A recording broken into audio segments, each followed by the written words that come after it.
Dan talak berlaku di dalamnya 5 hukum. Ya. Talak berlaku padanya 5 hukum. Yang pertama, talak hukumnya mubah atau boleh. Apabila di situ ada kebutuhan dengan hilangnya hukum makruh, dan bentuk kebutuhannya adalah seperti misalnya istri akhlaknya buruk, perangainya buruk. Ya.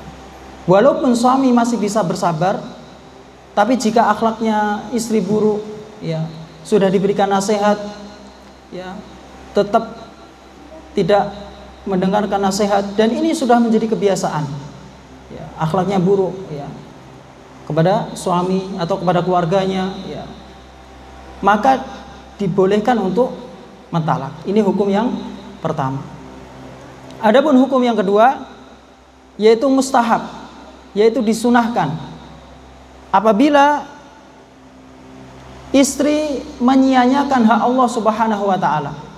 Seorang istri apabila menyia-nyiakan hak Allah Subhanahu wa taala, dan suami tidak bisa memaksa istrinya untuk taat kepada Allah Subhanahu wa taala, dan keberadaan suami bersama istrinya ini akan menyebabkan suami menjadi suami yang dayus. Kalau lama-lama hidup bersama istrinya, yang mana istrinya suka melanggar larangan-larangan Allah Subhanahu wa taala atau menyia-nyiakan hak Allah Subhanahu wa taala, maka dapat menyebabkan suaminya menjadi suami yang dayus, dan ini dosa. Oleh karena itu dalam hadis dijelaskan, salah satu la yanzurullah azza jalla ilaihim yaumal qiyamah al-aqu liwalidayhi wal mar'atul mutarajjilah wa dayyus. 3 orang yang mana Allah Subhanahu wa taala tidak akan melihat kepada mereka pada hari kiamat.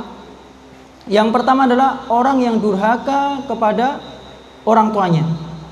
Kemudian yang kedua, seorang wanita yang mengikuti tingkah laku laki-laki, menyerupai laki-laki. Dan suami yang dayus. Dayus adalah suami yang ridho dengan kemungkaran-kemungkaran yang dilakukan oleh istrinya. Oleh karena itu disunahkan bagi suami apabila melihat istrinya sudah bertahun-tahun, ya, melanggar larangan-larangan Allah Subhanahu wa taala, ya, meninggalkan hak-hak Allah Subhanahu wa taala, misalnya menyia-nyiakan sholat, ya, maka ini disunahkan untuk mentalak.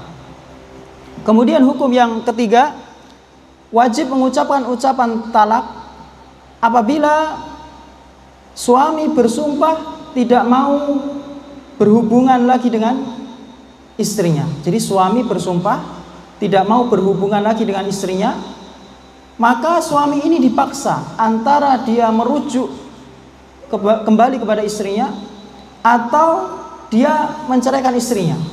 Kalau 4 bulan sudah berlalu, maka harus dipaksa menceraikan istrinya, ya, dikasih jangka waktu 4 bulan. Kemudian hukum yang keempat adalah makruh mengucapkan ucapan talak apabila kondisi keluarga kondisinya harmonis, ya, tidak ada masalah, dibenci. Oleh karena itu dalam hadis dijelaskan, inna abghadul halali indallah at-talaq. Sesungguhnya sesuatu yang paling dibenci di sisi Allah Subhanahu wa taala yang halal yaitu talak. Ya, walaupun hadis ini ada yang mempermasalahkan sanadnya, tapi sebagian ulama, ya, menjadikan hadis ini sebagai hujjah, dalil. Kemudian hukum yang selanjutnya, haram mengucapkan ucapan talak apabila dia melakukan talak bid'ah. Ya, talak bid'ah itu seorang suami mentalak istrinya dalam kondisi istri haid atau nifas, atau dalam kondisi suci yang mana dia berhubungan suami istri kemudian ditalak, atau talak 3 kali berturut-turut. Ini namanya talak bid'ah. Nanti kita akan jelaskan apa hukum talak bid'ah, apakah jatuh atau tidak. Inilah 5 hukum ya talak, dan secara asal hukum talak itu makruh, dibenci. Sebagaimana hadis yang telah kita sampaikan tadi.